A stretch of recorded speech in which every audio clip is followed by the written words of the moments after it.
Hello, everybody. Welcome to another Conception Channel podcast. I'm your host, Spence Pentland, and today I'm going to be on my own, talking about a topic called I call observation, but that includes medical testing, self-assessment, technology to track your health, traditional Chinese medicine, and some other assessment tools.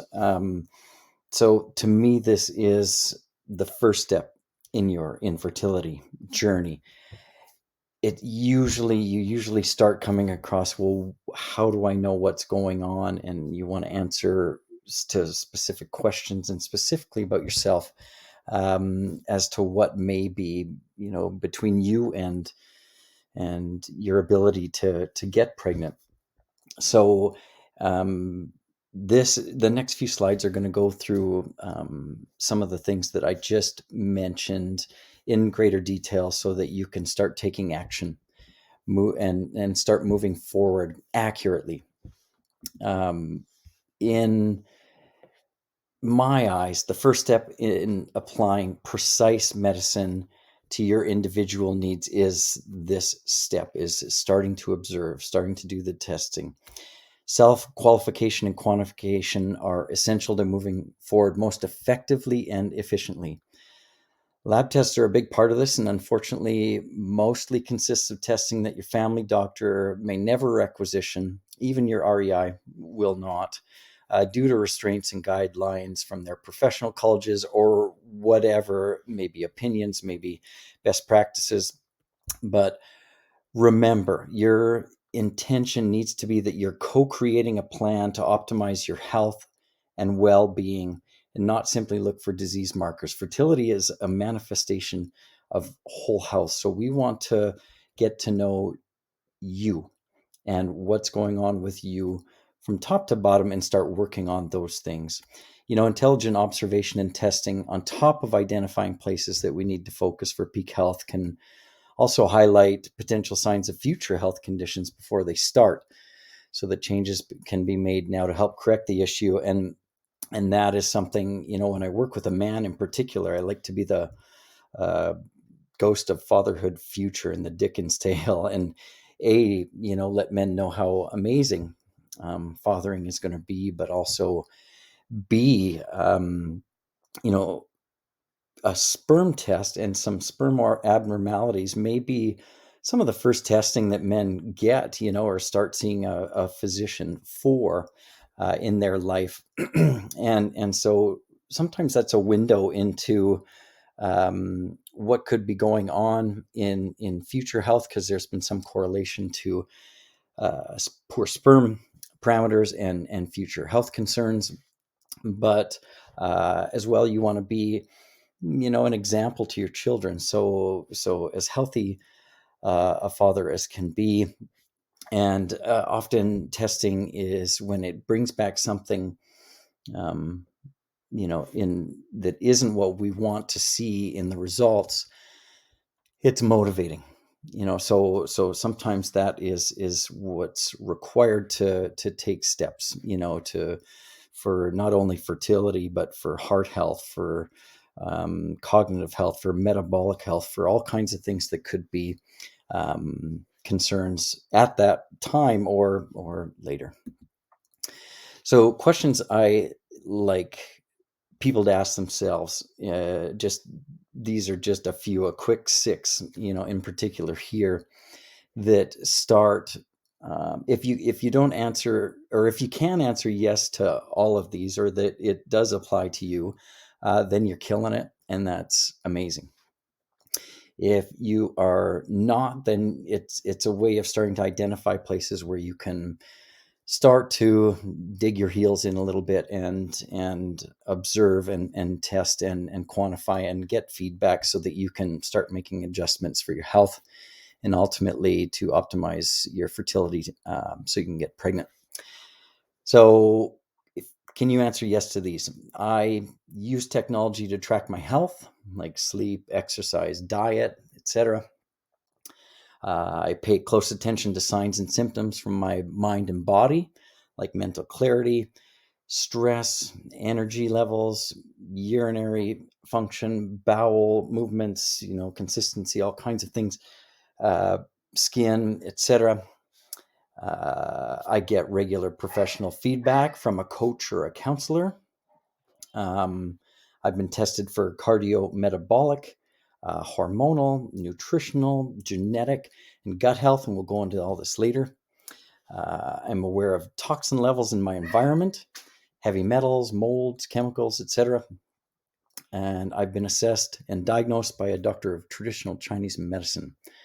So if that's you, you're saying yes to everything, you're killing it. That's great. I'm sure your journey to pregnancy it will not be long, but if not, maybe we can start taking a peek at some of these things. So let's move on into lab testing first. So especially with men, I like to look at cardiovascular markers. It's an opportunity to dig in a little deeper with men, as I said before, because often they won't go to a physician, but if something's wrong with their sperm, or they found something's wrong with their sperm, they may opt into checking into something more deeply, like testosterone or metabolic testing, but in particular cardiovascular. So that's cholesterol, lipid panels, how your body's dealing with cholesterol, etc.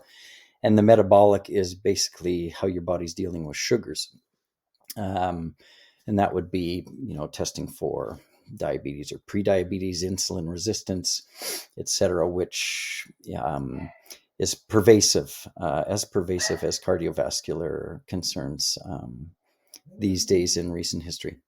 The next would obviously be reproductive hormones, particularly for women, and men, testosterone, and etc. If there's semen, abnormalities, LH, FSH, all the same hormones that women should be looking into pretty much. But this is something that often would be frontline testing from your family physician or a reproductive endocrinologist. So your FSH, your LH, your estradiol levels, maybe prolactin.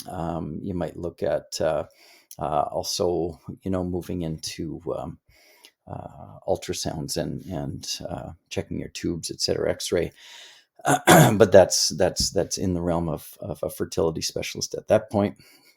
Thyroid panels, usually through a GP or your REI, you'd probably most likely just get your TSH or thyroid stimulating hormone done through blood work. But all these, or most of these, are blood. I'll explain if they're not.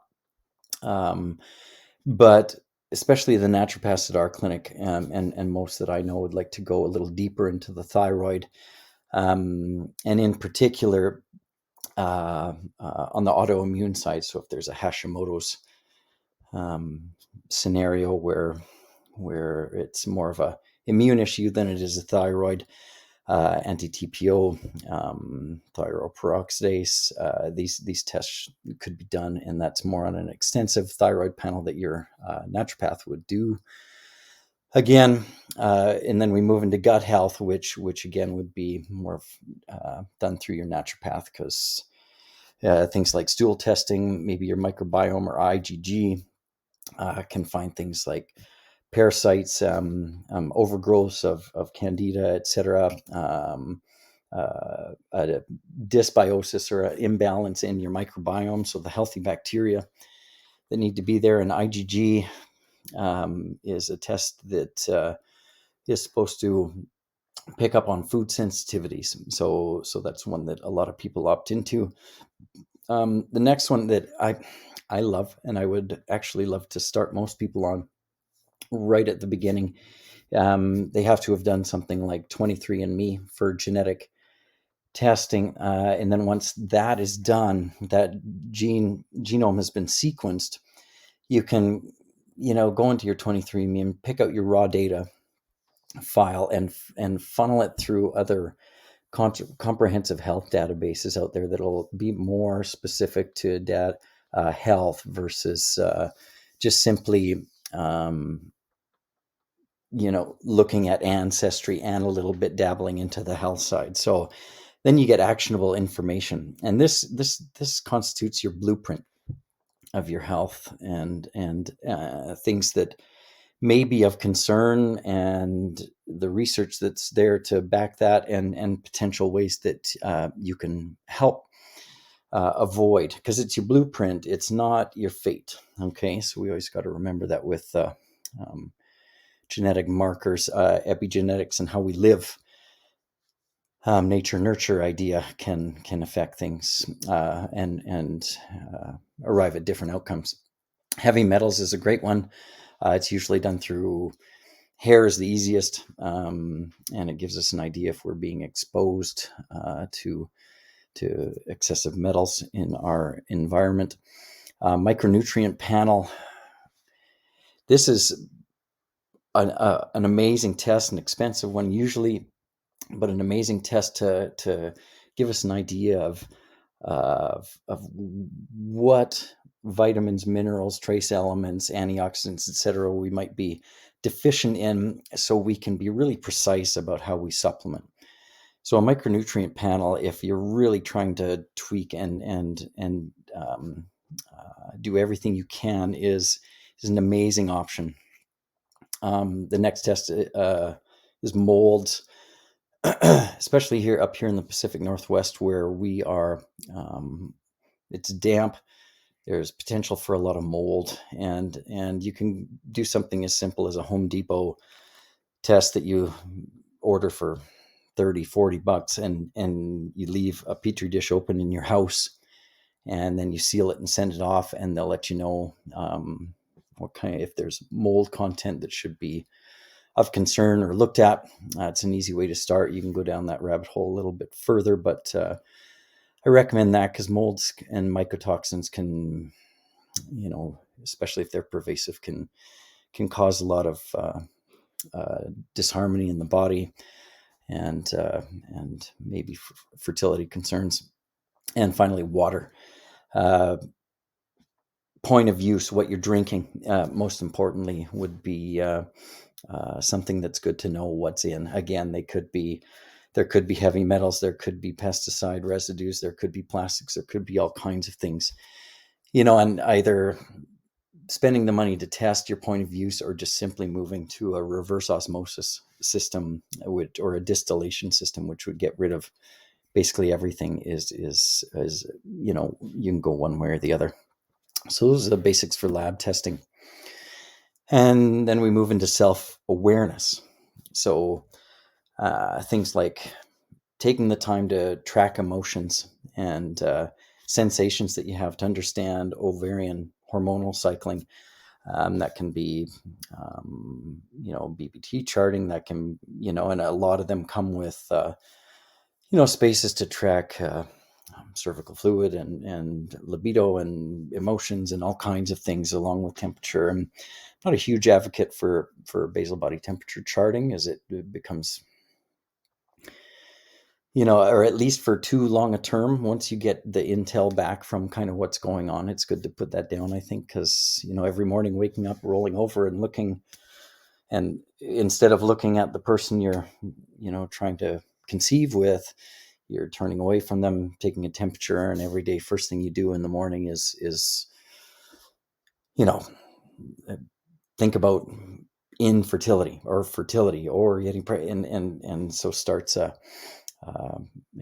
potential stress response there.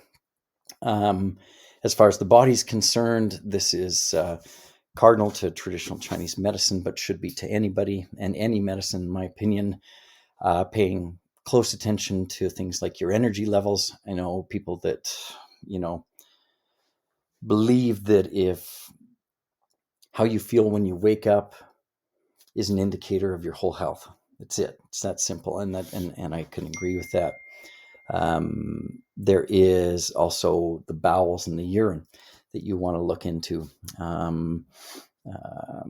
Sleep is unbelievably important, and that really, it's a big one, but looking at it through technology, especially if there is concern with sleep or there's history of insomnia, etc., that should be something I think that should be dug into quite deep. And I have opinions on the wearable technology for that.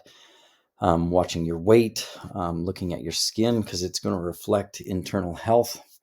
Same with your hair, etc. Just anything that your body's your best friend. So it's going to give you feedback on what's going on. And if something's not right or it's off, it's giving you an indicator that, a way that you're treating your friend is needs to be adjusted maybe. And finally, feedback from friends and loved ones, but also feedback from professionals. Your doctor, your traditional Chinese medicine doctor, your naturopathic doctor, your coaches, your counselors. All these people are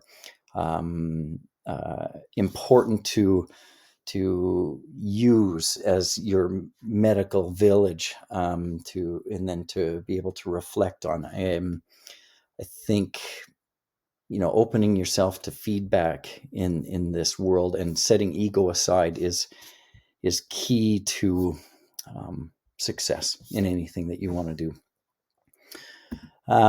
Technology, like I said, that I would get to here. This ring that you see here, very comfortable, very light, very very accurate. Taking readings from your finger, largely, from my understanding, can be more accurate than readings on the wrist, like from an Apple Watch or a Fitbit or these things. And this is called an Oura Ring.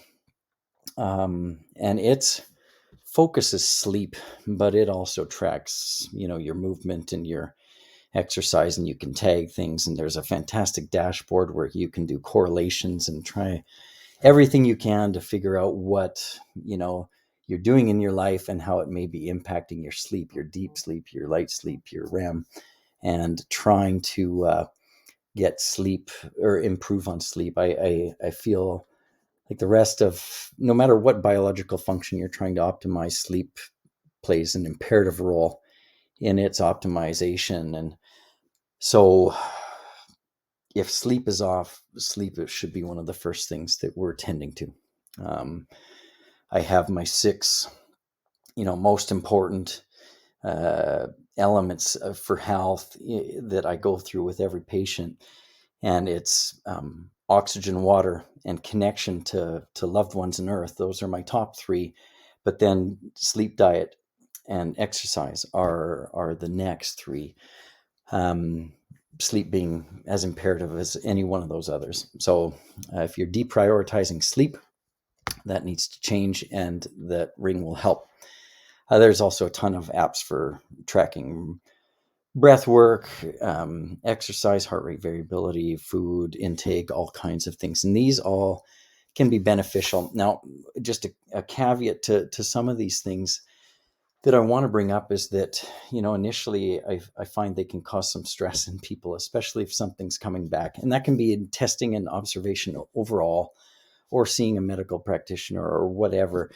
You get feedback that you don't want to hear or that you don't want to see, and it can be stressful, and I want people to understand that it's information and it's nothing that's necessarily written in stone. We can change almost anything that we see within ourselves, with commitment and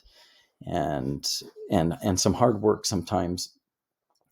So try and take time to absorb and not react too deeply to some of the feedback that you're getting, either from the tech or from practitioners or other people, or just your own observation, because we want to start painting a big holistic picture, not and then from here, ultimately, from all this information, it helps us get really clear and create a plan that's going to be most effective for you.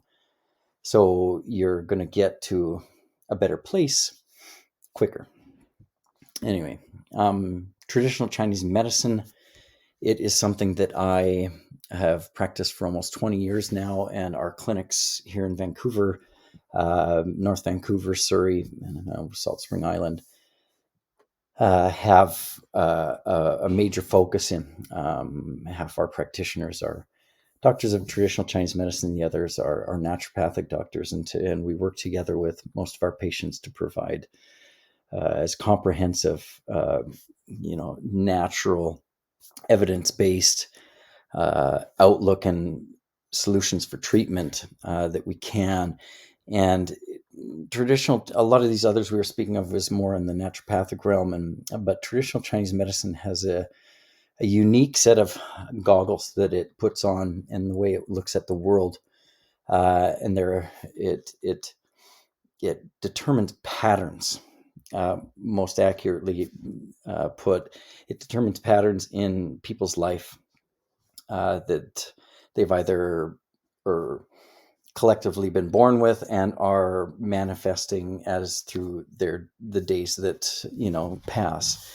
So we discover these patterns and then apply medical principles that can help rebalance these patterns, or nourish deficiencies, or reduce excesses, or really just individually determine what needs to happen from a traditional Chinese perspective for each patient that walks through the door. So it's a very unique perspective, and something that I think almost everybody should, at some point in time, embark upon with themselves, particularly with if they're struggling with getting pregnant.